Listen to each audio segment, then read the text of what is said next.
What we're conceptually thinking right now are positive and high-risk counties would be the same as Unit L, and they would be Unit L with a few exceptions.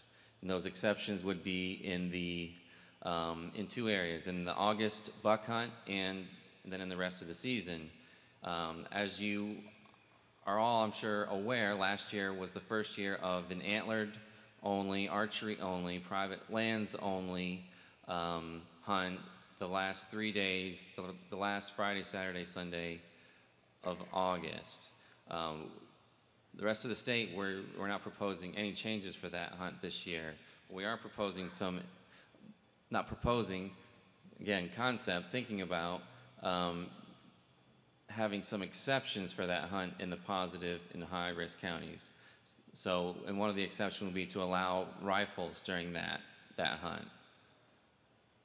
So you could still use archery, muzzleloader, but so it would be the GMA like you see in the hunting guide. Guns, muzzleloader, archery. 2 bucks, and they wouldn't be your statewide limit bucks. These would be 2 bucks that would not count against your statewide bag. Public land, it would be on public lands too, or on our wildlife management areas. So that's that part of it. That's the August buck hunt part of the concept. Now for the rest of the season, it would just be Unit L, except for if you get your deer tested and it comes back positive, that would be what we're calling a replacement buck. It would not count against your statewide bag limit of 2. We also, folks should plan on having mandatory check stations on select weekends. Which weekends those will be is to be determined. There's a lot of considerations that go into that, and we're having a lot of discussions internally about when those weekends will be. So stay tuned on that, but expect that there will be a few weekends in there of mandatory check.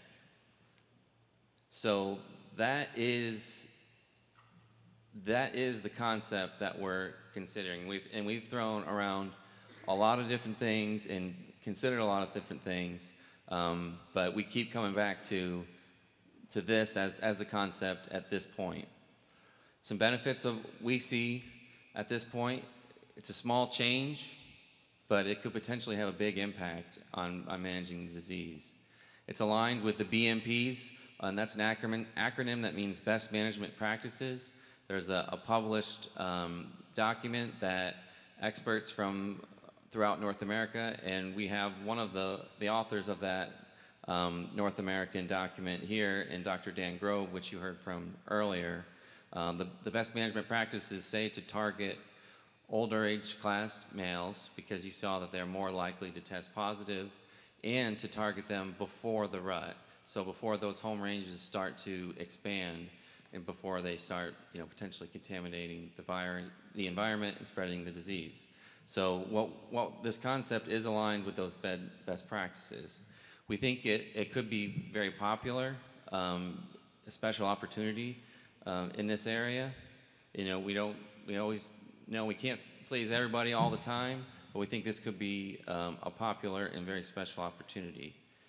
It fits within the current season framework, which we see as a benefit, especially that objective of minimizing complexity. It's just Unit L with some exceptions. And it keeps hunters hunting. If they can go hunting and if they shoot a positive buck and can get that buck replaced, it doesn't count against their bag, they can go back out and hunt again, and they're hunting right where we want them to remove those potentially positive deer off the landscape. And so, again, just to be transparent about what we're thinking, as we've been vetting this internally, some frequently asked questions and some anticipated questions from you all. I'll just kind of go through them. So why not increase the antlerless bag limit? As we discussed, the antlerless harvest is extremely liberal already. It could be a negligible gain in harvest that wouldn't be worth the added complexity. Again, we want to minimize complexity. And education and marketing will be key. And so this is my shameless plug. we want you all to harvest more antlerless deer. That's one way that you can help contain, to minimize prevalence and contain the disease, to shoot more antlerless harvest, not only this year, but again, a sustained effort into the future. So why not extend the hunting season again? We did that last year. We want to minimize conflicts with small game hunters, trappers, landowners, etc. And again, we want to reduce complexity. We want to keep it as aligned with the other seasons in the rest of the state as much as possible. Again, we extended it when we did because of when we found it. And essentially, we got a really good head start coming into this season. As far as sampling, we're confident that we can get all the samples that we need during the length of the regular season. So some have asked, why not increase the buck bag limit? Again, we want to keep complexity reduced, keep it aligned with the rest of the state, but that is something that we're willing to revisit in the future. But by not increasing it outright right now, this would allow us to increment over time. We can monitor the impacts of this concept. If that's something that gets proposed and then adopted, we could monitor those impacts and potentially add to it by increasing the buck bag limit over time in the positive and high-risk counties. So again, the thinking here would be see how the concept works and then increment. Someone internally said, so we're changing one weekend of hunting and that's it? Well, no, not really. There's also the feeding and transport restrictions, which are going to be new to a lot of hunters in this area. There's the replacement buck concept, and there will be mandatory check stations on those select weekends. And not shown here is obviously the marketing efforts and educational efforts to get folks to harvest more antlerless deer as well. But we do think that that 3-day August hunt will likely have the biggest additional impact. So why not allow antlerless harvest during the August hunt? We anticipate that there will be some unweaned fawns, and 2 months is about the age that fawns are weaned, and we don't want to, we wouldn't want to orphan unweaned fawns, and so because there's plenty of opportunity for antlerless harvest during the rest of the season, at this point we decided to leave that off the table.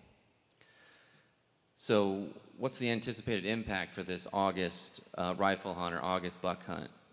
Well, it's hard to predict, but during the opening of gun season in the 8 counties, in the positive and high-risk counties, there were 1,137 antlered males taken.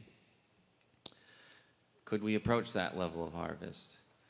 With a little bit of cooperation from the weather and the opportunity for, to harvest a buck with velvet antlers, the 2 buck that don't count against your buck bag limit, allowing, modern firearms and public land availability, it should be a pretty big incentive for a lot of participation that we might not have had last year during that hunt and might not have on opening weekend of gun, just because it's, again, a very unique and special opportunity.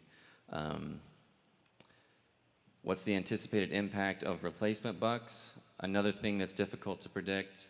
However, there was about 15% of the bucks that were tested in Fayette and Hardeman came back positive, so that was about 100 animals that, if with this rule, those hunters would be able to go back, and that was just at the tail end of the season. So there could be a significant number of hunters going out and getting a replacement buck. So it's hard to predict, but it does keep hunters precisely where we need them to be hunting and harvesting deer where we want them to harvest deer.